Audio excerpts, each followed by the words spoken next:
Assalomu alaykum Avlod Media YouTube kanali obunachilari. Bugungi videomiz barcha uchun muhim mavzu, ya'ni ta'lim krediti haqida bo'ladi. Kredit miqdori birinchi kurslar uchun 1 yillik kontrakt miqdorigacha ajratiladi. Ikkinchi va undan yuqori kurs talabalari uchun fanlarni o'zlashtirishning o'rtacha ko'rsatkichi 3 dan past bo'lgan taqdirda ta'lim krediti to'lov kontrakt summasining ko'pi bilan 80% miqdorida ajratilishi mumkin. Bu holatdan ijtimoiy himoya yagona reyestriga kiritilgan oilalar farzandlari mustasno. Ya'ni yuqori kurslarda ijtimoiy himoya yagona reyestriga kiritilgan oila farzandlari 3 bahoga o'qisa ham ularga ta'lim krediti 100% gacha beriladi.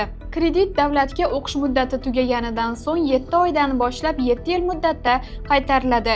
Foizi yigitlar uchun ta'lim krediti Markaziy bankning asosiy stavkasi bo'yicha, ya'ni yillik 14% miqdorida ajratiladi. Ma'lumot o'rnida, agar Markaziy bankning asosiy stavkasi pasaysa, unda kredit foizi ham pasayadi. Agar asosiy stavka ko'tarilsa, unda kredit foizi o'zgarmaydi. Ta'lim krediti qizlar uchun foizsiz beriladi.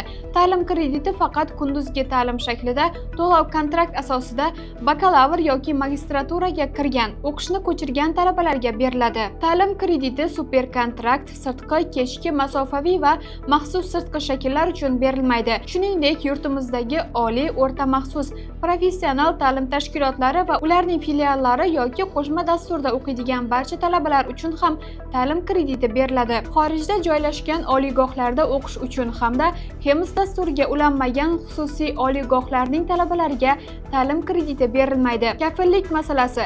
Kredit oluvchining doimiy daromad manbaiga ega bo'lgan oila a'zolari, masalan, ota-onasi, aka-ukasi, opa-singlisi, eri yoki xotini, boshqa uchinchi shaxslar ta'lim kredit shartnomasida birgalikda kredit oluvchi sifatida qatnashishlari mumkin. Bu holatda kafil aynan qarindosh bo'lishi shart emas. Kimlardan kafillik talab etilmaydi? Ijtimoiy himoya yagona reyestriga kirgan oilalarning farzandlariga ajratiladigan ta'lim krediti bo'yicha garov va kafillik talab etilmaydi. Ta'lim krediti faqat O'zbekiston fuqarolari uchun beriladi. Chet el fuqarolari va fuqaroligi bo'lmagan shaxslarga banklarning o'zlari tijoriy shartlarda kredit berishi mumkin. Kredit olish uchun siz bankka ariza, talaba va ta'lim muassasasi o'rtasidagi shartnoma, ya'ni kontrakt qog'ozini, kredit qaytarishning ta'minoti bo'yicha hujjatni, bundan tashqari agar sizda imtiyoz bo'lsa, ya'ni ijtimoiy himoya yagona reyestriga kirganligingizni tasdiqlovchi ma'lumotnoma, bankning ichki hujjatlarida belgilangan boshqa hujjatlar, shu jumladan birgalikda kredit oluvchiga tegishli ma'lumot va hujjatlar taqdim etiladi. Ariza 5 ish kunida ko'rib chiqilishi va kredit shartnomasi imzolanishi kerak. Agar rad etilsa, bu haqida talabaga sababi ko'rsatilgan javob xati beriladi. Ariza qachon va qanday berilishi kerak? Ta'lim kreditini olish uchun arizani bugunning o'zida bersangiz ham bo'ladi.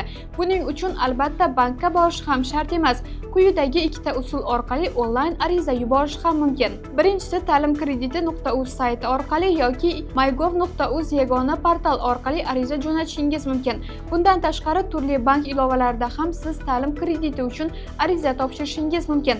Eslatib o'tamiz, kredit oluvchi ta'lim kreditini shartnomada belgilangan muddatdan oldin qaytarishga haqli. Ta'lim kreditidan ham 12% daromad solig'i qaytariladimi? Ha, 12% daromad solig'i kontrakt to'lovlari ta'lim krediti hisobidan to'langan bo'lsa ham soliq imtiyozidan foydalanish mumkin. Aslida fuqaroning kreditining asosiy qarzi va foizlarini to'lashga yo'naltirilgan daromadi amaldagi O'zbekiston Respublikasi Soliq kodeksining 378-moddasiga muvofiq soliqqa tortilmaydi. Agar ushbu daromaddan 12% lik daromad solig'i allaqachon ushlab qolingan bo'lsa, shu summa soliq idorasidan qaytarib olinadi. Masalan, ta'lim kreditini to'lash uchun 10 million so'm sarflangan bo'lsa, ushbu summa daromad solig'idan ozod etiladi. Agar bu puldan soliq ushlab qolingan bo'lsa, 1 million 200 ming so'mgacha mablag' sizga qaytarib beriladi. 12% lik daromad solig'ini qaytarib olish uchun beriladigan imtiyoz fuqaroning o'z ta'limi, farzandining ta'limi, 26 yoshga to'lmagan turmush o'rtog'ining ta'limi uchun olingan kredit to'lovlariga tatbiq etiladi.